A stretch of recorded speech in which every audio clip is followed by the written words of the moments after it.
Hello everyone, बेटा start कर रहे हैं हम लोग एनसीईआरटी बीएमएस सीरीज में। हमारा सेकंड लेक्चर है। आज प्लांट किंगडम का पॉडकास्ट है और इसमें हम लोग आपको ऑडियो रिवीजन कराएंगे प्लांट किंगडम की।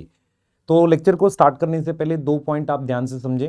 आपको सबसे पहले इसके एग्जाम्पल्स जो हैं वो लिख कर याद करने चाहिए। मीन्स जो भी एग्जाम्पल मैं बताऊंगा आपको, उन सबको आपको पहले लिख कर याद करना है, उसके बाद ही इस रिवीजन को आगे बढ़ाएं। तो मैं एग्जाम्पल्स बता रहा हूँ आपको। सबसे पहले ग्रीन एल्गी में कौन कौन से एग्जाम्पल्स हैं। ग्रीन एल्गी में मेरे पास है chlorella, chlamydomonas, volvox, spirogyra, cladophora, ulothrix, eudorina और कारा। ये ग्रीन एल्गी के एग्जाम्पल हैं।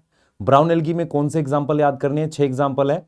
एक्टोकार्पस, कैल्प है, सारगैसम है, फ्यूकस है, डिक्टियोटा है, लेमिनेरिया है। रेड एल्गी में 4 एग्जाम्पल याद करने हैं।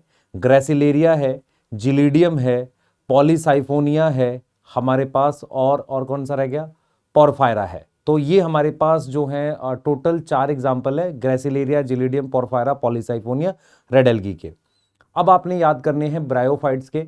ब्रायोफाइट्स में लिवरवर्ट में सिर्फ मार्केंशिया याद कर लेना, रिक्सिया आता नहीं है। और मॉस में आप याद करो, स्फेग्नम याद कर लो जिसे हम पीट मॉस कहते हैं। उसके अलावा आप याद कर लो फिनेरिया और पॉलीट्राइकम। उसके बाद आ जाते हैं टेरिडोफाइट में। टेरिडोफाइट में हमारे पास फर्न्स करके एक ग्रुप होता है, उसमें आता है टेरिस, ड्रायोप्टेरिस, एडियमटन, एडियमटम, अजोला। ठीक है, ये नाम है, एडियंटम है। ठीक है। उसके अलावा हमारे पास आ जाता है स्लैजिनेला, साइलोटम आ जाता है, लाइकोपोडियम आ जाता है। उसके अलावा हमारे पास आ जाएगा ये क्या नाम है, जैसे 4 ग्रुप हमने पढ़े हैं इसमें। एक टेरोप्सिडा में टेरिस, ड्रायोप्टेरिस, फर्न आ गए। साइलोप्सिडा में साइलोटम आ गया। ठीक है। लाइकोप्सिडा में लाइकोपोडियम और स्लैजिनेला आ गया। और स्फेनोप्सिडा में इक्विसिटम आ गया। ये एग्जांपल्स थे। ठीक है, ये जो एग्जांपल्स हैं टेरिडोफाइट के एग्जांपल्स हैं। ठीक है, उसकी क्लास के भी करना आपको कि जो क्लासेस मैंने बोली हैं उसमें कौन से एग्जांपल्स आते हैं। उसके बाद आ जाते हैं हम जिम्नोस्पर्म में। तो जिम्नोस्पर्म में एक तो आपने याद करना है साइकस, और पाइनस और सेड्रस उन्हें कॉनिफर कहते हैं। फिर मेरे पास आ जाता है सिकोइया जो टॉलेस्ट ट्री है। ठीक है, और एक याद कर लेना है गिंको। क्लियर है? कर लेंगे, इतना सही है। उसके बाद एंजियोस्पर्म में वॉल्फिया याद कर लेना, स्मॉलेस्ट ट्री, और यूकेलिप्टस 100 मीटर टॉलेस्ट ट्री दे रखा है। उसके अलावा आपके आसपास के एग्जाम्पल हैं एंजियोस्पर्म की। अब हम स्टार्ट करते हैं टॉपिक को। एनसीईआरटी के फर्स्ट पेज पर क्लियरली मेंशन है कि हमने प्रीवियस चैप्टर में किंगडम ऑफ क्लासिफिकेशन को डिस्कस किया था। किंगडम ऑफ क्लासिफिकेशन को डिस्कस करते हुए हमने 2 किंगडम क्लासिफिकेशन में साइनोबैक्टीरिया को एल्गी के अंदर रखा था। लेकिन यहाँ पर जब हमने 5 किंगडम क्लासिफिकेशन पढ़ी, उसमें साइनोबैक्टीरिया को मोनेरा में रखा गया था। ठीक है। उसके बाद हम बात कर लेते हैं जो यहाँ दे रखा है फर्स्ट पेज पे। फर्स्ट पेज में बताया गया है कि प्लांट किंगडम में 5 ग्रुप है। एल्गी है, ब्रायोफाइट है, टेरिडो है, जिम्नो है, एंजियो है। इन 5 ग्रुप जो हमारे पास प्लांट किंगडम के दे रखे हैं, इनमें हमारे पास एंजियोस्पर्म के अंदर जो क्लासिफिकेशन है उसको हम एक टॉपिक में पढ़ते हैं जिसे हम कहते हैं सिस्टम ऑफ क्लासिफिकेशन। उसे हम बोलते हैं सिस्टम ऑफ क्लासिफिकेशन। एनसीईआरटी ने क्या किया है, 3 सिस्टम बताए हैं। सबसे पहला सिस्टम है आर्टिफिशियल सिस्टम।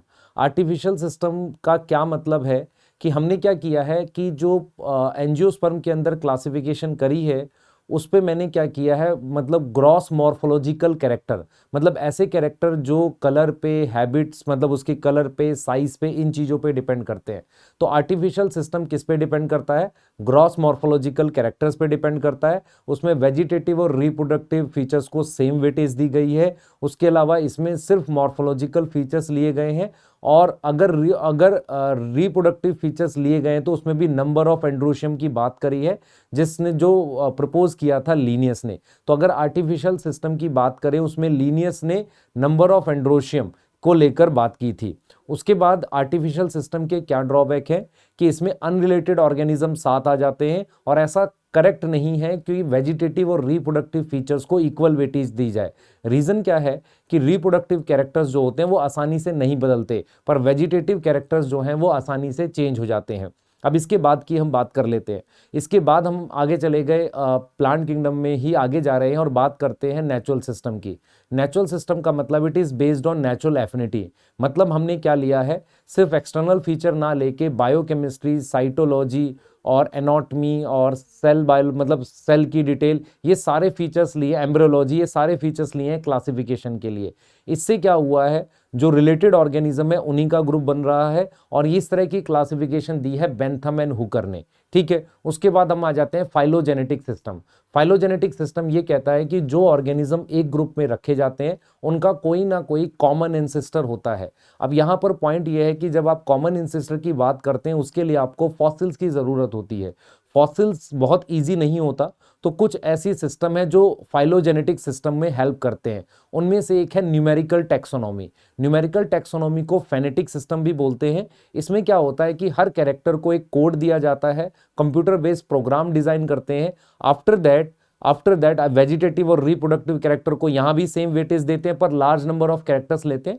उससे क्या होता है कि जो सिमिलर ऑर्गेनिज्म है वो सेम ग्रुप में आ जाते हैं। उसके बाद हमारे पास एक साइटोटैक्सोनॉमी होती है जिसे कैरियोटैक्सोनॉमी भी कहते हैं, क्योंकि सेल के अंदर न्यूक्लियस एक ऐसी चीज है जिसमें क्रोमोसोम का नंबर, बिहेवियर, ये सारी चीजें स्पीशीज वाइज कांस्टेंट रहती हैं। तो कैरियो और साइटोटैक्सोनॉमी में न्यूक्लियस या क्रोमोसोम की हमने बात करनी है। फिर आ जाता है हमारे पास कीमोटैक्सोनॉमी।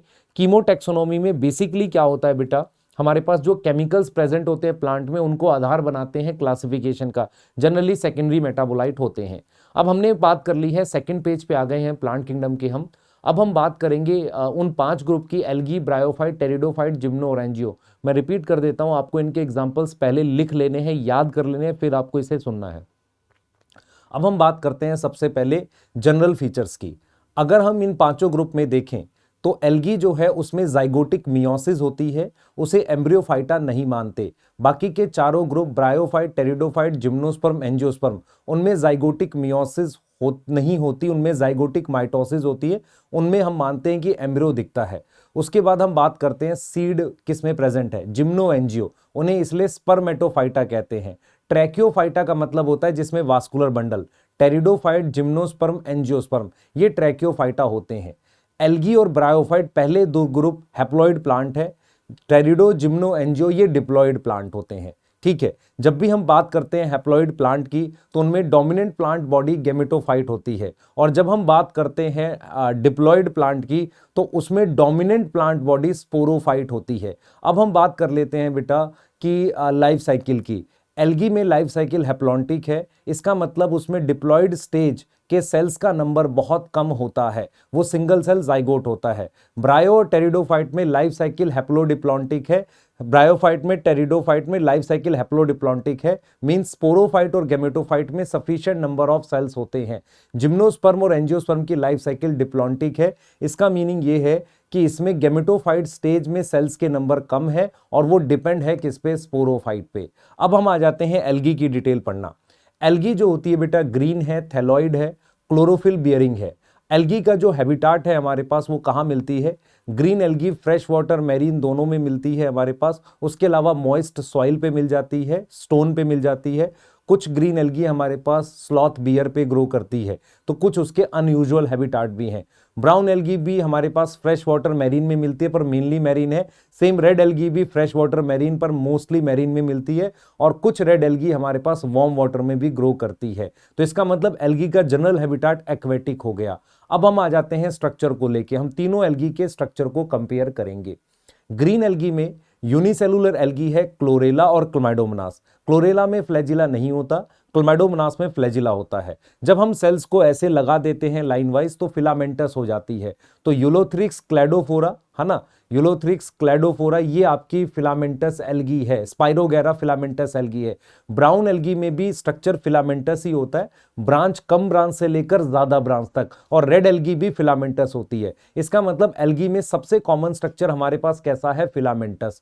उसके अलावा ग्रीन एल्गी में एक एल्गी होती है वॉल्वक्स जो कॉलोनियल होती है। तो ग्रीन एल्गी में यूनिसेलुलर याद करना है, फिलामेंटस याद करना है, कॉलोनियल याद करना है, और उसके अलावा कारा है, थोड़ा सा एडवांस थैलेस होता है। कारा के लिए एक बात हमेशा याद रखनी है, उसमें अपर क्या प्रेजेंट होता है, ऊगोनियम, लोअर एंथ्रीडियम। ये क्लास 12th की एनसीईआरटी में लिखा हुआ है। अब हम आगे की बात कर लेते हैं बेटा, आगे हम जा रहे हैं। ये हमने किसकी बात कर ली है, ये हमने बात कर ली है एल्गी के स्ट्रक्चर की, मतलब उसके स्ट्रक्चर की, ये उसका सेल का स्ट्रक्चर है।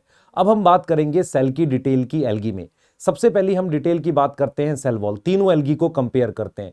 तीनों एल्गी में सेल वॉल सेलुलोज की बनी है। ग्रीन एल्गी में आउटर पेक्टिन है, ब्राउन एल्गी में आउटर एल्जीन है और रेड एल्गी में आउटर हमारे पास काराजीन है, पेक्टिन भी होता है और पॉलीसल्फेट एस्टर होता है। अब आ जाते हैं फ्लैजिला की। प्रोकैरियोट के कंपैरिजन में यूकैरियोट में डिफरेंट फ्लैजिला होता है जो ट्यूबुलिन प्रोटीन का बना है। तो तीनों algae, green algae, brown algae, red algae, green algae में फ्लैजिला जूस्पोर और गैमेट्स में होता है, उसके अलावा ऑर्गेनिज्म में भी हो सकता है। ब्राउन एल्गी में फ्लैजिला जूस्पोर और गैमेट्स में होता है। रेड एल्गी में कोई फ्लैजिला नहीं होता। ग्रीन एल्गी में फ्लैजिला जो होगा 2 से लेकर 8 होगा, एपिकल होगा, इक्वल होगा। 2 से लेकर 8 होगा, एपिकल होगा, इक्वल होगा। ब्राउन एल्गी में फ्लैजिला लेटरल होगा, अनइक्वल होगा। और जो रेड एल्गी है उसमें तो कोई फ्लैजिला ही नहीं है। क्लियर है ये चीज? तो इसका मतलब ग्रीन और ब्राउन एल्गी में फ्लैजिला जूस्पोर और गैमेट्स में मोस्टली मिलता है मुझे। रेड एल्गी में जो स्पोर होते हैं वो नॉन मोटाइल होते हैं, उसे ए प्लानोस्पोर कहते हैं। और गैमेट्स में फ्लैजिला नहीं होता, किसमें? रेड एल्गी में। क्लियर है? उसके बाद आ जाते हैं स्टोरेज की। ग्रीन एल्गी में स्टोरेज होती है स्टार्च की, है ना, और हम ऑयल बोल सकते हैं कहीं पर। ब्राउन एल्गी में हमारे पास है लेमिनेरियन स्टार्च और मैनिटॉल, और रेड एल्गी में है floridean starch which is similar to amylopectin and glycogen in linkage. अगर हम लिंकेज की बात करें तो अल्फा 14 और अल्फा 16 लिंकेज हो सकती है। अब हम बात कर लेते हैं पिगमेंट की। ग्रीन एल्गी में ग्रास ग्रीन, क्लोरोफिल ए और क्लोरोफिल बी होगा। ब्राउन एल्गी में क्लोरोफिल ए, क्लोरोफिल सी और फ्यूकोजेंटिन होता है। एनसीईआरटी कहती है कि जितना ज्यादा फ्यूकोजेंटिन होगा ऑलिव ग्रीन से ब्राउन की तरफ कलर जाता है। उसके बाद हम आ जाते हैं red algae, chlorophyll A, chlorophyll D और उसके साथ हमारे पास होता है आर फाइकोइरिथ्रिन। क्या होता है? आर फाइकोइरिथ्रिन। तो 4 चीजें आपने याद रखनी है। सेल वॉल याद रखना है, फ्लैजिला याद रखना है, पिगमेंट याद रखना है, स्टोरेज याद रखना है। एल्गी के स्ट्रक्चर में ये कंपैरिजन जरूर से याद रखना है। अब हम बात करते हैं रिप्रोडक्शन की। क्योंकि एल्गी फिलामेंटस है तो उसमें फ्रेगमेंटेशन हो सकती है, वेजिटेटिव रिप्रोडक्शन, उसके अलावा फिजन भी हो सकता है। अगर हम बात करते हैं एसेक्सुअल रिप्रोडक्शन की, तो एसेक्सुअल रिप्रोडक्शन में एक होता है जूस्पोर। जूस्पोर क्या होते हैं? मोटाइल स्पोर होते हैं जो ग्रीन और ब्राउन एल्गी में बनते हैं। रेड एल्गी में जूस्पोर की जगह ए प्लानोस्पोर बनता है। जूस्पोर खुद से हैप्लॉइड होते हैं और एसेक्सुअल रिप्रोडक्शन से बनते हैं। इसका मतलब एल्गी का जो खुद का थैलस है हैप्लॉइड होता है। तो एल्गी खुद से हैप्लॉइड है, माइटोसिस से जूस्पोर बनाएगी जिसमें फ्लैजिला होता है। ग्रीन एल्गी के जूस्पोर में 2 फ्लैजिला होते हैं और 2 फ्लैजिला एपिकल है, इक्वल है। ब्राउन एल्गी में फ्लैजिला 2 है, लेटरल है, अनइक्वल है। फिर हम बात करते हैं सेक्सुअल रिप्रोडक्शन की, जो सबसे ज्यादा इंपॉर्टेंट है एग्जाम के लिए। ग्रीन एल्गी में आइसोगैमस, एनाइसोगैमस, ऊगैमस तीनों तरह का रिप्रोडक्शन मिलता है। ब्राउन एल्गी में भी आइसोगैमस, एनाइसोगैमस, ऊगैमस तीनों तरह का स्ट्रक्चर मिलता है। ब्राउन एल्गी में बोला गया है कि मेल सेक्स ऑर्गन का नाम एंथ्रीडियम है और फीमेल सेक्स ऑर्गन का नाम ऊगोनियम है। रेड एल्गी में हमारे पास सिर्फ ऊगैमस टाइप ऑफ रिप्रोडक्शन होती है। इसका मतलब रेड एल्गी में आइसोगैमस और एनाइसोगैमस नहीं मिलता। ग्रीन एल्गी में आइसोगैमस के एग्जाम्पल में दे रखा है कि आइसोगैमस नॉन मोटाइल का एग्जाम्पल स्पाइरोगेरा है। आइसोगैमस मोटाइल में एक हमारे पास यूलोथ्रिक्स आ जाएगा और उसके अलावा आपने याद रखना है जो क्लैडोफोरा और क्लमाइडोमोनास। क्लैडोफोरा 12th की एनसीईआरटी में लिखा है। तो ग्रीन एल्गी में आइसोगैमस के 4 एग्जाम्पल हैं। स्पाइरोगेरा नॉन मोटाइल है, बाकी क्लैडोफोरा, यूलोथ्रिक्स और क्लमाइडोमोनास मोटाइल है। एनाइसोगैमस में नया एग्जाम्पल ऐड हुआ है ग्रीन एल्गी में, यूडोरीना।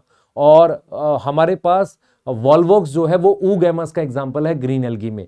ब्राउन एल्गी में आइसोगैमस और एनाइसोगैमस के कोई एग्जाम्पल नहीं दे रखे, ऊगैमस के लिए फ्यूकस बता रखा है। और रेड एल्गी जो 4 दे रखे हैं, ग्रेसिलेरिया, जिलिडियम और ये जो पोरफायरा, पॉलीसाइफोनिया, ये चारों हमारे पास कैसी होती हैं? ये चारों हमारे पास ऊगैमस होती हैं। क्लियर है? अब हम बात कर लेते हैं कुछ और डिटेल की। ब्राउन एल्गी में क्या होता है? जो थैलस होता है उसमें होल्ड फास्ट होता है, जिससे अटैचमेंट होती है, उससे पानी एब्जॉर्ब नहीं होता। स्टाइप होता है, फ्रॉन्ड होता है। फ्रॉन्ड सबसे बड़ा फोटोसिंथेटिक पार्ट है, फ्लोट करता रहता है क्योंकि उसमें एयर ब्लैडर वगैरह होते हैं। उसके अलावा वॉल्वॉक्स कॉलोनियल एल्गी है। वॉल्वॉक्स 2 रीजन से याद रखना है, कॉलोनियल है और ऊगैमस है। उसके अलावा आपने ये याद रखना है बेटा कि जो रेड एल्गी है उसमें जाइगोट में माइटोसिस वगैरह होती है, कॉम्प्लेक्स पोस्ट फर्टिलाइजेशन चेंजेस है। अगर हम एल्गी की लाइफ साइकिल की बात करें, एल्गी की लाइफ साइकिल हैप्लॉन्टिक होती है। हैप्लॉन्टिक लाइफ साइकिल का मतलब ये होता है कि मेन प्लांट बॉडी गैमेटोफाइट है और जब हमारे पास गैमेट्स बन के जाइगोट बनता है, जाइगोट में आगे माइटोसिस नहीं होती, जाइगोट में सीधे मियोसिस होती है। ये लाइफ साइकिल एल्गी के अलावा मोस्ट ऑफ द फंजाई में भी मिलती है। तो कहीं ना कहीं हमने ये सीख लिया कि एल्गी जो है वो हैप्लॉन्टिक है, जिसमें डोमिनेंट स्टेज गैमेटोफाइट है, इसलिए वो हैप्लॉइड प्लांट है। क्या एल्गी में स्पोरोफाइट स्टेज मिलती है? हाँ, सिंगल सेल जाइगोट ही उसका स्पोरोफाइट होता है। तो जो एल्गी का स्पोरोफाइट होता है उसमें मियोसिस हो जाती है, जिसे जाइगोटिक क्या बोलते हैं? मियोसिस। 3-4 ऐसी एल्गी हैं जिसमें जाइगोटिक मियोसिस नहीं होती, और जो एक्सेप्शन है कैल्प एक्टोकार्पस पॉलीसाइफोनिया, वो हैप्लोडिप्लॉन्टिक एल्गी है, इसका मतलब उसके जाइगोट में मियोसिस नहीं होती। उसके अलावा फ्यूकस है जो डिप्लॉन्टिक एल्गी है, जिसके जाइगोट में मियोसिस नहीं होती। क्लियर है? अब हम आ जाते हैं ब्रायोफाइट में। जब हम ब्रायोफाइट की बात करते हैं तो ब्रायोफाइट पहले लैंड प्लांट थे, उन्हें वो मिलते हैं हमारे पास हिली एरिया में, मॉइस्ट एरिया में और शेडी एरिया में। ब्रायोफाइट को हम प्लांट एम्फीबियन भी कहते हैं, क्योंकि उन्हें पानी की जरूरत होती है, किसके लिए? फर्टिलाइजेशन के लिए, इसीलिए वो पानी के आसपास ही मिलते हैं हमें, और शेड में मिलते हैं। दूसरी चीज हमें क्या याद रखना है कि ब्रायोफाइट का थैलस या स्ट्रक्चर एल्गी से थोड़ा ज्यादा एडवांस होता है, पर स्टिल उसमें थैलस होता है, मतलब वेल डिफरेंशिएटेड प्लांट नहीं होता। ब्रायोफाइट में root like structure, stem like structure और लीफ लाइक स्ट्रक्चर होता है, ट्रू रूट स्टेम लीफ नहीं होता। उनका जो थैलस होता है उसके वेंट्रल सरफेस पे राइजोइड्स प्रेजेंट होते हैं। राइजोइड्स यूनिसेलुलर और मल्टीसेलुलर होते हैं। अगर मैं आपसे कहूं राइजोइड्स क्या होते हैं, राइजोइड्स का फंक्शन होता है क्या? बेसिकली राइजोइड्स का काम होता है पानी और मिनरल एब्जॉर्ब करना। वो रूट जैसा काम करते हैं पर रूट नहीं है। उसके बाद हम बात करते हैं कि जो मेन प्लांट बॉडी है, मेन प्लांट बॉडी ब्रायोफाइट में गैमेटोफाइट होती है। मतलब क्या हुआ, जो प्लांट हम देखते हैं ब्रायोफाइट में वो गैमेटोफाइट होता है, और गैमेटोफाइट होने का मतलब वो गैमेट्स बनाता है। इसका मतलब मैं ये कहूंगा कि ब्रायोफाइट भी हैप्लॉइड प्लांट होते हैं। गैमेटोफाइट ऑफ ब्रायोफाइट जो थैलस है उसके ऊपर क्या बनता है? सेक्स ऑर्गन बनते हैं। मेल सेक्स ऑर्गन का नाम एंथ्रीडियम है जो मल्टी सेलुलर हैप्लॉइड है। फीमेल सेक्स ऑर्गन का नाम आर्किगोनियम है जो मल्टी सेलुलर हैप्लॉइड है। एंथ्रीडियम जो है वो एंथीरोजॉइड बनाता है, सिंगल सेल का मेल गैमेट जिसमें फ्लैजिला है, और आर्किगोनियम फ्लास्क शेप का है, उसमें सिंगल एग सेल होता है। वो जो एग सेल है वो नॉन मोटाइल है। तो इसका मतलब ये हो गया आर्किगोनियम और एंथ्रीडियम दोनों मल्टीसेलुलर होते हैं, दोनों हैप्लॉइड होते हैं, दोनों गैमेटोफाइट के ऊपर बनते हैं। आर्किगोनियम का जो गैमेट होता है एग सेल वो नॉन मोटाइल है, एंथ्रीडियम का जो गैमेट होता है वो मोटाइल होता है। यहां तक समझ में आ रही है? अब इसके बाद की हम बात करते हैं तो हमारे पास जो एंथ्रोजॉइड होता है वो मेल गैमेट है, वो फर्टिलाइज करता है किसको? एग सेल को, और प्रॉपरली क्या बन जाता है? जाइगोट बन जाता है। क्या इतनी बात समझ में आ गई है कि नहीं? बताओ, इतनी बात समझ में आ गई है? प्रॉपरली जाइगोट बन जाता है। अब एनसीईआरटी कहती है कि एल्गी की तरह जाइगोट जो होता है हमारे पास, जाइगोट जो होता है वो मियोसिस नहीं करता। जाइगोट ऑफ ब्रायोफाइट की माइटोसिस होती है, और उससे जो स्ट्रक्चर बनता है वो एक स्पोरोफाइट होता है। ब्रायोफाइट में स्पोरोफाइट के 3 पार्ट होते हैं, एक होता है कैप्सूल, एक होता है सीटा, और एक होता है फुट। फुट अटैच होता है स्पोरोफाइट से। अब हम यहां से आगे की बात कर सकते हैं। अब हमने जो बात करी, हमने बात कर ली कि क्या होता है, फुट, सीटा, कैप्सूल होता है। उसके बाद फर्टिलाइजेशन हमने किससे लिखी थी? पानी से लिखी थी। अगर मैं ब्रायोफाइट की इकोनॉमिक इंपॉर्टेंस की बात करूं, क्योंकि मैंने एल्गी की अभी इकोनॉमिक इंपॉर्टेंस नहीं बताई, दोनों साथ बता रहा हूं मैं। अगर मैं ब्रायोफाइट के इकोनॉमिक इंपॉर्टेंस की बात करूं तो जो ब्रायोफाइट होता है वो कहीं ना कहीं उसमें से कुछ मॉस होते हैं जो हर्बेशियस मैमल और उसके लिए खाना होते हैं, वो सॉइल इरोजन प्रिवेंट करते हैं। पीट मॉस, फैगनम जो होता है वो फ्यूल की तरह यूज हो सकता है, transshipment of living material. Bryophyte की इकोलॉजिकल इंपॉर्टेंस ज्यादा है, मतलब इकोनॉमी से ज्यादा इकोलॉजिकल इंपॉर्टेंस है, क्योंकि सॉइल इरोजन को प्रिवेंट करते हैं, मैट की तरह काम करते हैं, फूड देते हैं किसको? हर्बेशियस मैमल वगैरह को, और वाटर होल्ड करते हैं, इसलिए ट्रांसशिपमेंट में यूज करते हैं। अगर मैं एल्गी के इकोनॉमिक इंपॉर्टेंस की बात करूं तो एनसीईआरटी कहती है कि 50% से ज्यादा CO2 एल्गी फिक्स करती है। हमारे पास क्या है कि ऑक्सीजन की कंसंट्रेशन बढ़ाती है। 70 स्पीशीज है मेरीन एल्गी की हमारे पास, लेमिनेरिया और सार्गेसम की, जिन्हें खाया जाता है। उसके अलावा एल्जीन और काराजिन जो हमें ब्राउन एल्गी और रेड एल्गी से मिलता है उसको कमर्शियली यूज करते हैं। ग्रेसिलेरिया और जिलिडियम से मिलने वाला केमिकल अगार, उसको यूज करते हैं आइसक्रीम्स और जेली में। क्लोरेला वो यूज किया जाता है स्पेस ट्रैवलर के थ्रू एज अ फूड। पहले इसमें बेटा स्पिरुलिना भी लिखा था, अब हटा दिया है स्पिरुलिना को, क्योंकि स्पिरुलिना वैसे साइनोबैक्टीरिया, पर यूज कर सकते हैं स्पेस ट्रैवलर। अब हम आ जाते हैं ब्रायोफाइट पे वापसी। ब्रायोफाइट पे हम डिस्कस कर रहे थे कि ब्रायोफाइट में डोमिनेंट प्लांट बॉडी गैमेटोफाइट है। गैमेटोफाइट जो होता है हमारे पास वो हैप्लॉइड होता है। अब अगर हम बात करते हैं लिवर वर्ड्स की, लिवर वर्ड कहाँ मिलते हैं? मॉइस्ट सॉइल में मिलते हैं, स्ट्रीम पे मिलते हैं, बार मतलब बैंक ऑफ स्ट्रीम मतलब रिवर के कॉर्नर पे कहीं पे, डीप वुड में मिलते हैं, और इसके अलावा हमारे पास बार्क ऑफ ट्री पर मिलते हैं। उनका जो थैलस होता है ऐसे हॉरिजॉन्टल थैलस होता है, ठीक है। उसके अलावा जो लिवरवर्ट होते हैं उनमें हमारे पास थैलस के अलावा लीफी स्टेज भी होती है, पर लीफ 2 रो में होती है। इनके लिवरवर्ट के जो राइजोइड्स होते हैं वो यूनिसेलुलर होते हैं, ये याद रहेगा। लिवरवर्ट में फ्रेगमेंटेशन हो सकती है रिप्रोडक्शन में। उसके अलावा एक हैप्लॉइड स्ट्रक्चर होता है जामा कप डॉर्सल सरफेस पे। जामा कप के अंदर बड बनती हैं जिन्हें जामा बड कहते हैं। जामा बड क्या होती है? मल्टी सेलुलर होती है, ग्रीन होती है, हैप्लॉइड होती है। जामा बड निकल के नया थैलस गैमेटोफाइट बना सकती हैं। अब हमें यह समझना है कि गैमेटोफाइट के ऊपर मेरे पास आर्किगोनियम और एंथ्रीडियम दोनों बनता है। आर्किगोनियम जो है वो फीमेल सेक्स ऑर्गन है, एंथ्रीडियम मेल सेक्स ऑर्गन है। एंथ्रीडियम से एंथ्रोजॉइड जाकर फर्टिलाइज करता है किसको? आर्किगोनियम को। वहां से बन जाता है जाइगोट। जाइगोट के 3 पार्ट होते हैं। माइटोसिस से जाइगोट मल्टीसेलुलर स्पोरोफाइट बनाता है। मल्टीसेलुलर स्पोरोफाइट में फुट सीटा कैप्सूल है। कैप्सूल के अंदर मियोसिस करके हम स्पोर बनाते हैं। और हमें यह समझना है कि लिवरवर्ट का जो स्पोरोफाइट है वो ज्यादा इलॉबरेट नहीं होता। अब हम आ जाते हैं मॉसिस पे। मॉसिस जो होते हैं वो भी शेडी प्लेस पे मिलते हैं। मॉसिस की जो मेन प्लांट बॉडी है उसे लीफी स्टेज कहते हैं, मतलब उस पे लीफ होती हैं जो हैप्लॉइड लीफ हैं। राइजोइड्स मल्टीसेलुलर होते हैं और बेस ऑफ स्टेम पर होते हैं। जो मॉस होता है उसमें जो ब्रांच होती है उन ब्रांच को हम क्या बोलते हैं बेटा? हम बोलते हैं एंथ्रीडियल ब्रांच और आर्किगोनियल ब्रांच। उन ब्रांच के टिप के पास एंथ्रीडियम और आर्किगोनियम लगता है। मतलब ये गैमेटोफाइट है जो हैप्लॉइड है जिसे लीफी स्टेज कह रहे हैं, उस पे आर्किगोनियल और एंथ्रीडियल ब्रांच लगती है। आर्किगोनियल और एंथ्रीडियल ब्रांच के टिप पर आर्किगोनियम और एंथ्रीडियम लग जाता है। अब क्या करते हैं बेटा? एंथ्रीडियम से जो एंथ्रोजॉइड होता है वो जाता है किसमें? आर्किगोनियम में, और उसे फर्टिलाइज करता है। उसके बाद जाइगोट बन जाता है हमारे पास। जाइगोट से मेरे पास फुट सीटा कैप्सूल वाला स्पोरोफाइट बनता है। मॉस का स्पोरोफाइट ज्यादा इलॉबरेट होता है एज कंपेयर टू लिवरवर्ट। जो मॉस का स्पोरोफाइट है उसमें कैप्सूल में मियोसिस होके क्या बनते हैं? स्पोर बनते हैं। मॉसिस के अंदर अलग से स्पोर डिस्पर्सल मैकेनिज्म होता है, ये याद रहेगा, ये याद रहेगा। अब यहां पर एक बहुत इंपॉर्टेंट चीज जो आपको ध्यान रखनी है कि जो स्पोर है वो डायरेक्टली गैमेटोफाइट नहीं बनाते। मॉस में स्पोर क्या करते हैं? एक मल्टीसेलुलर थैलस जैसा स्ट्रक्चर बनाते हैं जिसे प्रोटोनिमा कहते हैं। तो हमने यहां पर यह समझा कि सबसे पहले लीफी स्टेज थी। लीफी स्टेज पर आर्किगोनियल ब्रांच पे क्या बन गया? जाइगोट बन गया। जाइगोट से स्पोरोफाइट बन गया। उस स्पोरोफाइट से जो स्पोरोफाइट से स्पोर बने वो स्पोर ने जाकर क्या किया? हमारे पास क्या बना दिया? थैलस बना दिया। उस थैलस को हमने क्या बोल दिया? ध्यान से सुनेंगे। जो स्पोर थे उन्होंने एक थैलस बनाया जिसे प्रोटोनिमा कहते हैं। उसी की एक स्टेज होती है सेकेंडरी प्रोटोनिमा, जिस पर बड बनती है, लेटरल बड। हर एक बड से एक गैमेटोफाइट बन सकता है। इसका मतलब क्या हो गया? मॉस में एक एसेक्सुअल रिप्रोडक्शन का तरीका बडिंग इन प्रोटोनिमा है, क्योंकि एक प्रोटोनिमा पर 40 बड भी बन सकती है, 50 बड भी बन सकती है। हर बड एक अलग गैमेटोफाइट बनाएगी। तो हमने यहां पर ये डिफरेंस सीखे हैं कि लिवरवर्ट में जो राइजोइड्स होते हैं यूनिसेलुलर हैं, मॉस में मल्टीसेलुलर हैं। लिवरवर्ट जो होता है हमारे पास, लिवरवर्ट जो होगा उसमें प्रोटोनिमा नहीं होता, मॉस में प्रोटोनिमा स्टेज होती है। लिवरवर्ट जो होगा हमारे पास उसमें स्पोरोफाइट कम इलैबोरेट है, मॉस में ज्यादा इलैबोरेट है। मॉस में इसके साथ स्पोर डिस्पर्सल का मैकेनिज्म होता है।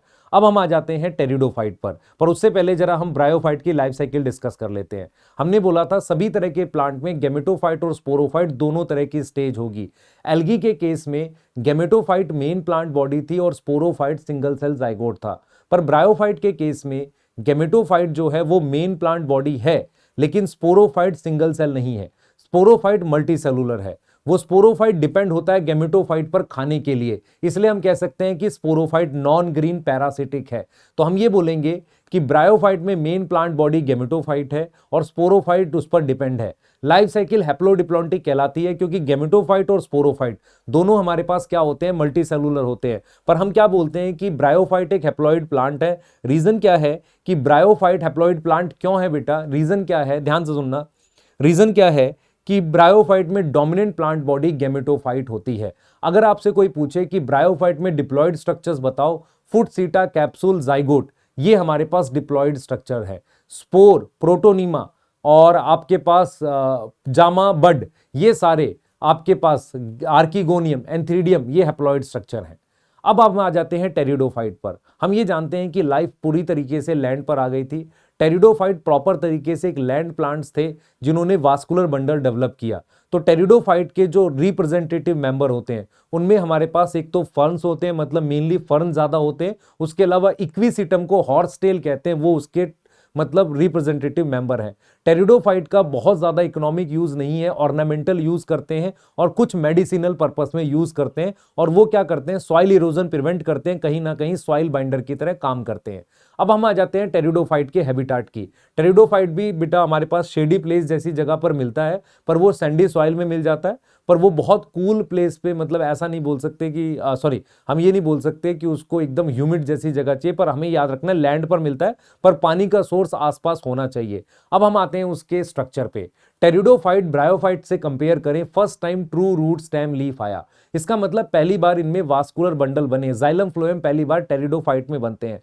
तो जो टेरिडोफाइट हैं जिन्होंने पहली बार वास्कुलर बंडल डेवलप किए, तो उनमें true root stem leaf develop होता है। अब हम बात करते हैं रूट की, तो root proper tap root type की हो सकती है। हम बात करते हैं स्टेम की और बात करते हैं लीफ की। तो जो टेरिडोफाइट में लीफ है वो दो तरह की होती है।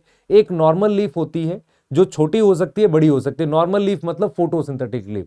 अगर वो छोटी लीफ है तो उसे माइक्रोफिल कह रहे हैं, जैसा कि इक्विसिटम में होता है। क्लियर है ना, या स्लैजिनेला में होता है। और बड़ी लीफ है तो उसे हम क्या बोल रहे हैं, मैक्रोफिल, जो हमारे पास फर्न में होता है। उसके अलावा टेरिडोफाइट में एक स्पेशल टाइप की लीफ होती है, क्योंकि हम ये मानते हैं कि टेरिडोफाइट वो प्लांट्स हैं जिनमें डोमिनेंट प्लांट बॉडी स्पोरोफाइट है। मैं रिपीट कर रहा हूं, टेरिडोफाइट वो प्लांट है जिनमें डोमिनेंट प्लांट बॉडी स्पोरोफाइट है।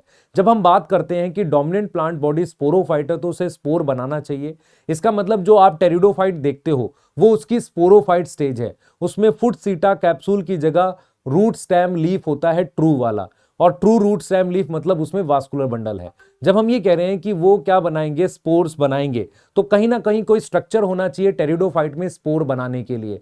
तो जैसे कि एल्गी में स्पोर किसने बनाए थे, जाइगोट ने। ब्रायोफाइट में किसमें बने थे, कैप्सूल में। टेरिडोफाइट में एक स्पेशल स्ट्रक्चर होता है जिसे हम क्या बोलते हैं, स्पोरेंजिया। स्पोरेंजिया जो होता है खास तरह की लीफ पर डेवलप होता है जिसे स्पोरोफिल कहते हैं। अब ये स्पोरोफिल लूजली अरेंज होती हैं या कोई स्ट्रक्चर नहीं बनाती, किसमें, फर्न के अंदर। बट मेरे पास स्लैजिनेला और इक्विसिटम में वो स्पोरोफिल एक कॉम्पैक्ट स्ट्रक्चर बनाते हैं जिसे कोन और लेग्स बोलते हैं। इसका मतलब ये हुआ कि स्पोरोफाइट मेन प्लांट बॉडी है, उस पे स्पेशल टाइप की लीफ बनी है स्पोरोफिल। स्पोरोफिल कुछ केस में कोन नहीं बनाती जैसे फर्न, कुछ केस में प्रॉपर कोन बनाती हैं स्पोरोफिल। और वो जो कोन है वो मतलब है कॉम्पैक्ट स्ट्रक्चर है स्पोरोफिल का। उसके नीचे क्या प्रेजेंट होता है, स्पोरेंजिया प्रेजेंट होता है। अब हमने जो स्ट्रक्चर देखा है स्पोरेंजिया, ध्यान से सुनेंगे बेटा, हमने जो स्ट्रक्चर देखा है स्पोरेंजिया, स्पोरेंजिया के अंदर मियोसिस होकर स्पोर बनते हैं। मैं रिपीट कर रहा हूं, स्पोरेंजिया डिप्लॉयड है कि हैप्लॉयड है, सर डिप्लॉयड है, क्योंकि स्पोरेंजिया स्पोरोफिल पर है। जब स्पोरेंजिया के अंदर मियोसिस होती है तो स्पोर बनते हैं। स्पोर एक हैप्लॉयड स्ट्रक्चर है। स्पोर जो होंगे वो जर्मिनेट करके एक गैमेटोफाइट बनाएंगे, क्योंकि स्पोर की जर्मिनेशन से माइटोसिस से गैमेटोफाइट बनता है। अब ये गैमेटोफाइट जो है वो बहुत छोटा है, इनकॉन्स्पिक्यूअस है, ग्रीन है, फ्री लिविंग है, और पर ये इसको शेड की जरूरत होती है। तो दो रीजन है कि वाई टेरिडोफाइट का डिस्ट्रीब्यूशन बहुत ज्यादा नहीं होता। पहला, उसके जो गैमेटोफाइट है जिसे हम प्रोथैलस कहते हैं, प्रोथैलस गैमेटोफाइट है टेरिडोफाइट का, जो छोटा होता है, ग्रीन होता है, फ्री लिविंग होता है, उसको शेड की जरूरत होती है। दूसरा, टेरिडोफाइट में भी फर्टिलाइजेशन के लिए पानी चाहिए, इसलिए बहुत ज्यादा ड्राई एरिया में इनके मिलने के चांसेस कम हैं। ठीक है, तो इससे इनका डिस्ट्रीब्यूशन कम हो जाता है। अब जो गैमेटोफाइट बना उस पे आर्कीगोनियम और एंथ्रीडियम दोनों बन सकता है। अब आपको याद रखना है कि एल्गी के अंदर मेन प्लांट बॉडी गैमेटोफाइट थी और जाइगोट डिपेंडेंट था गैमेटोफाइट पर। ब्रायोफाइट में भी मेन प्लांट बॉडी गैमेटोफाइट थी, मल्टीसेलुलर स्पोरोफाइट डिपेंडेंट था। एवोल्यूशन वाइज पहली बार टेरिडोफाइट में यह हुआ कि गैमेटोफाइट और स्पोरोफाइट दोनों फ्री लिविंग हो गए। पहली बार क्या हुआ, गैमेटोफाइट और स्पोरोफाइट फ्री लिविंग हो गए। दोनों मल्टीसेलुलर हैं, इसलिए लाइफ साइकिल को हैप्लोडिप्लॉन्टिक बोलते हैं। पर हम ये जानते हैं कि मेन प्लांट बॉडी स्पोरोफाइट है, इसलिए टेरिडोफाइट डिप्लॉयड प्लांट है। मैं रिपीट कर रहा हूं, लाइफ साइकिल हैप्लोडिप्लॉन्टिक है क्योंकि स्पोरोफाइट गैमेटोफाइट दोनों मल्टीसेलुलर है। पर हम ये बोल रहे हैं कि क्योंकि डोमिनेंट स्टेज स्पोरोफाइट है, इसलिए टेरिडोफाइट डिप्लॉयड प्लांट है। अब हम बात करते हैं कि टेरिडोफाइट दो तरह के होते हैं, एक होता है मेरे पास होमोस्पोरस और एक होता है हेट्रोस्पोरस। मोस्ट टेरिडोफाइट होमोस्पोरस होते हैं। होमोस्पोरस टेरिडोफाइट में स्पोरोफाइट के ऊपर स्पोरेंजिया बनता है, उससे स्पोर बनते हैं और एक फ्री लिविंग गैमेटोफाइट बनता है। उस फ्री लिविंग गैमेटोफाइट पर आर्किगोनियम और एंथ्रीडियम दोनों बन जाते हैं और फर्टिलाइजेशन के बाद जाइगोट बन जाता है। वो जाइगोट डिवाइड करके बना लेता है मल्टीसेलुलर स्पोरोफाइट। हम क्यों बोल रहे हैं होमोस्पोरस टेरिडोफाइट? क्योंकि स्पोरेंजिया के अंदर बनने वाले स्पोर का साइज बिल्कुल सेम होता है एक दूसरे से और वो अलग अलग गैमेटोफाइट नहीं बना सकते। तो होमोस्पोरस टेरिडोफाइट मोस्ट टेरिडोफाइट होते हैं। फ्लैजिलेला और साल्विनिया ये दो टेरिडोफाइट ऐसे हैं जिन्हें हेट्रोस्पोरस कहा जाता है। इसके अलावा 2-3 एग्जाम्पल और हैं पर आपने नहीं करने। साल्विनिया और फ्लैजिलेला में से हम ये समझते हैं कि इनमें भी मेन प्लांट बॉडी स्पोरोफाइट है, पर यहां पर क्या होता है, कोन के अंदर दो अलग अलग साइज के स्पोरेंजिया मिलते हैं। छोटा स्पोरेंजिया छोटे स्पोर बनाता है, बड़ा स्पोरेंजिया बड़े स्पोर बनाता है। छोटे स्पोरेंजिया से बना हुआ माइक्रोस्पोर जाकर मेल गैमेटोफाइट बनाता है फ्री लिविंग, और जो बड़ा स्पोरेंजिया है उससे जो बड़े स्पोर बनते हैं वो फीमेल गैमेटोफाइट बनाता है।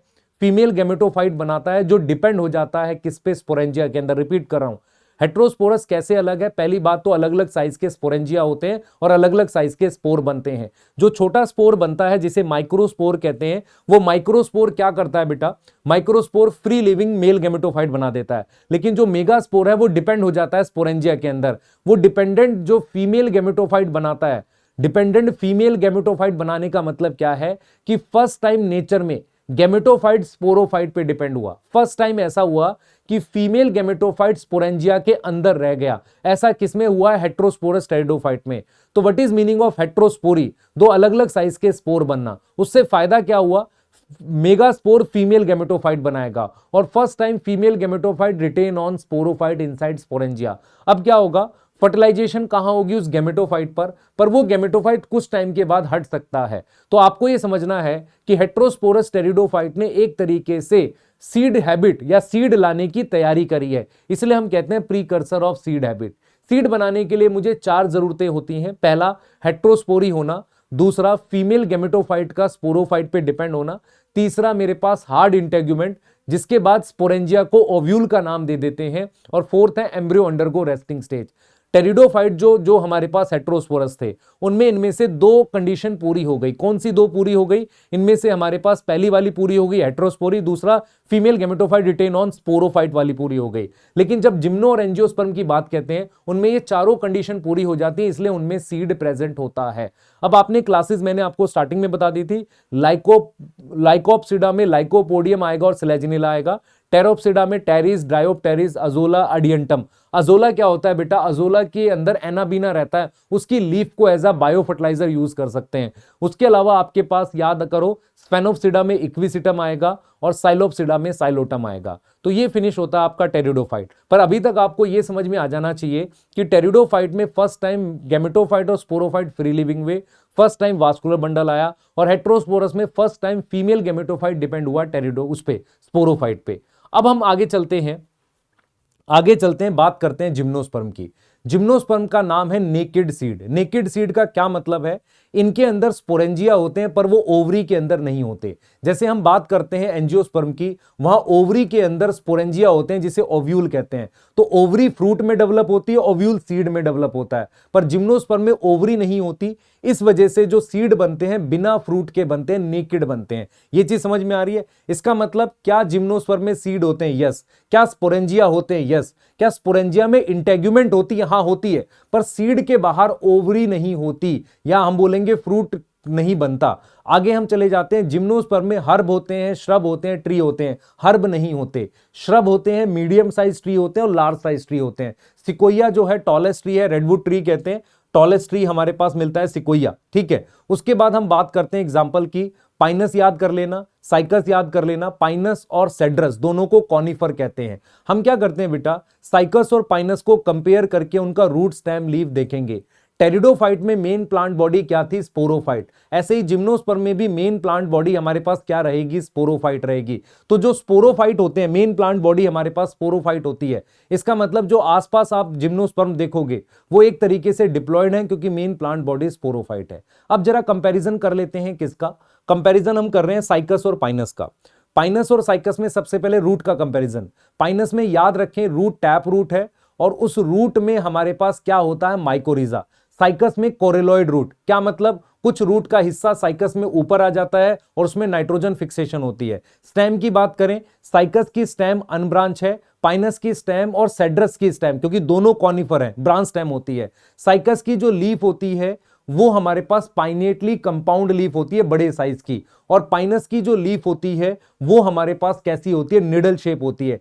साइकस की लीफ के साथ लिखा हुआ है persist for many year. Pinus की जो लीफ होती है निडल शेप होती है और उसकी कुछ एडेप्टेशन लिखी हुई है। पहला, सनकन स्ट्रोमेटा, थिक क्यूटिकल, जो उसको हेल्प करता है रेजिस्ट करने में टेम्परेचर, ह्यूमिडिटी और एक तरीके से एयर को रेजिस्ट करने में मदद करता है। उसके अलावा अगर साइकस पाइनस में और डिफरेंस देखे, पाइनस में क्या होता है बेटा, मेल और फीमेल कोन एक ही ट्री पर होते हैं। साइकस में मेल और फीमेल कोन जो होते हैं वो अलग अलग ट्री पर प्रेजेंट होते हैं। मतलब साइकस में एक ट्री पर मेल कोन होता है, दूसरे ट्री पर मेगास्पोरोफिल होता है, क्योंकि फीमेल कोन होता नहीं है। अगर हम आगे की बात करें तो नेक्स्ट हमारे पास क्या है बेटा, कि हम ये समझते हैं कि टेरिडोफाइट से स्पोरेंजिया आ गए थे।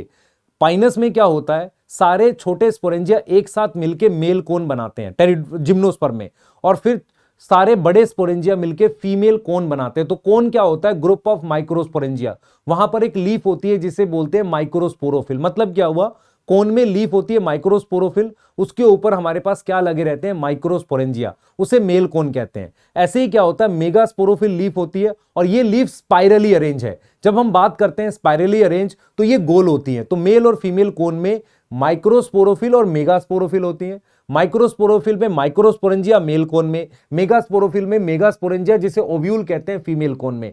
अब क्या होता है बेटा, ये लीफ स्पाइरल है इसलिए स्ट्रक्चर गोल बनता है। अब क्या होता है, माइक्रोस्पोरेंजिया के अंदर माइक्रोस्पोर बनते हैं मियोसिस से। तो माइक्रोस्पोरेंजिया हो गया डिप्लॉयड, मियोसिस से स्पोर बने माइक्रोस्पोर हैप्लॉयड। माइक्रोस्पोर क्या करता है, उड़ के बाहर नहीं जाता। हैप्लॉयड सिंगल सेल माइक्रोस्पोर अंदर ही, माइक्रोस्पोरेंजिया के अंदर ही मेल गैमेटोफाइट जिसे पॉलन ग्रेन कहते हैं बना देता है। इसका मतलब क्या हुआ, फर्स्ट टाइम मेल गैमेटोफाइट भी डिपेंड हो गया स्पोरोफाइट पे। मतलब माइक्रोस्पोरेंजिया के अंदर है तो first time male gametophyte depend हुआ, क्योंकि माइक्रोस्पोर ने पॉलन ग्रेन बनाए हैं जो एयर से उड़ के जा सकता है, विंड से जा सकता है। अब बात कर लेते हैं मेगास्पोरेंजिया की, किसके अंदर, फीमेल कोन के अंदर। याद रखें साइकस में मेगास्पोरोफिल होता है, फीमेल कोन नहीं बनता। अब क्या होता है बेटा, जो हमारे पास मेगास्पोरेंजिया है, मेगास्पोरेंजिया मतलब बड़े साइज का स्पोरेंजिया, उसके बाहर इंटेग्यूमेंट होती है जो प्रोटेक्टिव लेयर है।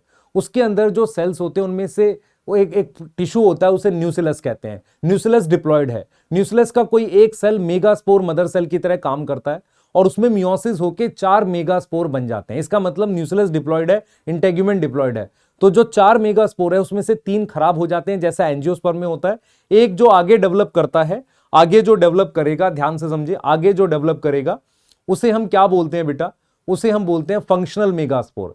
फंक्शनल मेगास्पोर, जैसे कि एंजियोस्पर्म में 7 सेल और 8 न्यूक्लियाई का बना, यहां नहीं होता। यहां फंक्शनल मेगास्पोर एक फीमेल गैमेटोफाइट बनाता है जो डिपेंडेंट होता है स्पोरेंजिया के अंदर। इस फीमेल गैमेटोफाइट पर 2 या 2 से ज्यादा आर्किगोनियम बनते हैं। अब ये जो आर्किगोनियम है इसके अराउंड पॉलन ग्रेन आकर क्या करता है, फर्टिलाइजेशन करता है। तो जब एक आर्किगोनिया फर्टिलाइज होगा तो जाइगोट बन जाएगा। अब जो फीमेल गैमेटोफाइट है उसका क्या होगा, उसका ये होगा बेटा कि उससे बन जाएगा एंडोस्पर्म। तो इसका मतलब ये हो गया कि जिम्नोस्पर्म में जो एंडोस्पर्म होता है वो डायरेक्टली फीमेल गैमेटोफाइट से बनता है, इसलिए हैप्लॉयड होता है। उसके अलावा आपको यह समझना पड़ेगा कि पॉलन ग्रेन में 2 मेल गैमेट आते हैं पर डबल फर्टिलाइजेशन नहीं होती, सिर्फ एक फर्टिलाइजेशन होती है, एक आर्किगोनियम फर्टिलाइज होकर जाइगोट बनाता है। डबल फर्टिलाइजेशन जब होती थी वो एंजियोस्पर्म में होती है। तो जिम्नोस्पर्म में आपने ये समझा कि हमारे पास मेगास्पोरेंजिया है, उसके अंदर न्यूसिलस है, न्यूसिलस डिप्लॉयड सेल है, उसमें से एक सेल मेगास्पोर मदर सेल की तरह काम करेगा, उसकी मियोसिस होगी, मियोसिस से मेगास्पोर बनेंगे, मेगास्पोर 4 बनेंगे, 3 खराब हो जाएंगे, एक फंक्शनल है। फंक्शनल मेगास्पोर क्या करेगा, फीमेल गैमेटोफाइट बनाएगा, उस पर 2 या 2 से ज्यादा आर्किगोनिया बनेंगे। वहां पर पॉलन ग्रेन हवा से उड़ के आएगा माउथ ऑफ आर्किगोनिया के पास, वो किसी एक आर्किगोनिया को फर्टिलाइज करके जाइगोट बना देगा। अब जो जाइगोट बन गया तो वो आगे क्या बनाएगा, नेक्स्ट जनरेशन का स्पोरोफाइट बनाएगा। और जो फीमेल गैमेटोफाइट है वो क्या बना देगा, सर वो एंडोस्पर्म बना देगा। तो क्या डबल फर्टिलाइजेशन हुई, नहीं हुई। एंडोस्पर्म एंजियोस्पर्म में कैसा होता है, ट्रिप्लॉइड, यहां कैसा है, हैप्लॉइड है। ये चीज समझ में आ रही है। क्या यहां फ्रूट बनेगा, नहीं, क्योंकि नेकेड है। मेगास्पोरेंजिया कैसा है, नेकेड है। तो फाइनली मेरे पास सीड डेवलपमेंट हो जाती है। तो जिम्नोस्पर्म का जो सीड होता है उसमें 3 जनरेशन होती है। एक बाहर वाला कवर जो सीड कोट है वो पुरानी जनरेशन का स्पोरोफाइट है। उसके अलावा जो एम्ब्रियो होता है नई जनरेशन का स्पोरोफाइट है, और जो एंडोस्पर्म होता है वो गेमेटोफाइट जनरेशन होता है। पर जब हम एंजियोस्पर्म की बात करते हैं उसमें सीड में हम दो जनरेशन ही लेते हैं। एक सीड कोट हम लेते हैं जो ओल्ड स्पोरोफाइट है, क्योंकि ट्रिपल फ्यूजन और सिनगैमी के बाद बना है जाइगोट और एंडोस्पर्म, दोनों को हम स्पोरोफाइट जनरेशन का हिस्सा लेते हैं। क्या इतनी चीज समझ में आ गई? अब आपको क्या करना है, आपको ये समझना है कि अगर हम लाइफ साइकिल वाला टॉपिक देखते हैं तो एल्गी में आपको पता है लाइफ साइकिल हैप्लॉन्टिक है, जिसका मतलब है कि हैप्लॉइड स्टेज जो है वो मेन प्लांट बॉडी है और जाइगोट में मियोसिस होती है। कौन सी एल्गी हैप्लोडिप्लॉन्टिक है? Kelp, Ectocarpus, Polysiphonia. डिप्लॉन्टिक हमारे पास फ्यूकस है। हैप्लोडिप्लॉन्टिक लाइफ साइकिल का मतलब है गेमेटोफाइट और स्पोरोफाइट दोनों मल्टीसेलुलर है। पर ब्रायोफाइट में क्या होता है, गेमेटोफाइट मेन प्लांट बॉडी है, इसीलिए हम कहते हैं कि ब्रायोफाइट हैप्लॉइड प्लांट है। टेरिडोफाइट में मेन प्लांट बॉडी कौन है? स्पोरोफाइट, इसलिए हम कहते हैं टेरिडोफाइट डिप्लॉइड प्लांट है। पर ब्रायोफाइट टेरिडोफाइट दोनों हैप्लोडिप्लॉन्टिक है, क्योंकि दोनों में गेमेटोफाइट स्पोरोफाइट मल्टीसेलुलर स्टेजेस हैं। अब हम बात कर लेते हैं जिम्नोस्पर्म और एंजियोस्पर्म की। उनकी लाइफ साइकिल डिप्लॉन्टिक है, मतलब मेन प्लांट बॉडी स्पोरोफाइट है। गेमेटोफाइट स्टेज में बहुत कम सेल्स हैं। इसका एग्जांपल आप ये समझ सकते हो, पॉलन ग्रेन में 3 ही सेल होते हैं, किसके अंदर? एंजियोस्पर्म के अंदर। तो गेमेटोफाइट स्टेज रिड्यूस का मतलब सेल्स के नंबर घट गए और डिपेंडेंट है स्पोरोफाइट के ऊपर। ठीक है, हमने यहां पर एंजियोस्पर्म का जिक्र इसलिए नहीं किया है क्योंकि उसको हम सेक्सुअल रिप्रोडक्शन फ्लावरिंग प्लांट में करेंगे, पर मैं कुछ डिफरेंसेस बता देता हूं। एंजियोस्पर्म में फ्रूट बनता है क्योंकि वहां ओवरी होती है। जिम्नोस्पर्म में फ्रूट नहीं बनता, नेकेड सीड होता है। एंजियोस्पर्म में डबल फर्टिलाइजेशन होती है, ट्रिपल फ्यूजन सिनगैमी। जिम्नोस्पर्म में सिर्फ सिनगैमी होती है। एंजियोस्पर्म में एंडोस्पर्म ट्रिप्लॉइड होता है और आफ्टर फर्टिलाइजेशन बनता है। जिम्नोस्पर्म में हैप्लॉइड होता है और बिफोर फर्टिलाइजेशन बन सकता है। क्या ये चीजें याद रहेंगी? एंजियोस्पर्म में पॉलिनेशन विंड से, वाटर से, इंसेक्ट से, क्योंकि उसमें फ्लावर बनते हैं। जिम्नोस्पर्म में मेनली कैसे होता है? विंड के थ्रू होता है। और एंजियोस्पर्म में फ्लावर होते हैं, जिम्नोस्पर्म में कोन होते हैं। याद रहेगा ये चीज। ओव्यूल और मेगास्पोरेंजियम लगभग एक ही टर्म है। हम जिम्नोस्पर्म में तो मेगास्पोरेंजियम, ओव्यूल दोनों यूज कर सकते हैं, सेम एंजियोस्पर्म में। तो ये हमने बेटा आपको एक पॉडकास्ट, एक वर्बल रिवीजन किया है। कान में लगा के आराम से 2 बार सुनोगे, पर चैप्टर आपको आना चाहिए, तब ज्यादा समझ में आएगा, पर रिवाइज लगभग सारा हो जाएगा। तो मिलते हैं नेक्स्ट पॉडकास्ट में, तब तक के लिए प्लीज पढ़ाई कीजिए। किसी तरह का बेटा किसी से किसी तरह के एक्सप्लेनेशन की उम्मीद मत करिए। टिल एग्जाम पूरी मेहनत करिए। बाय।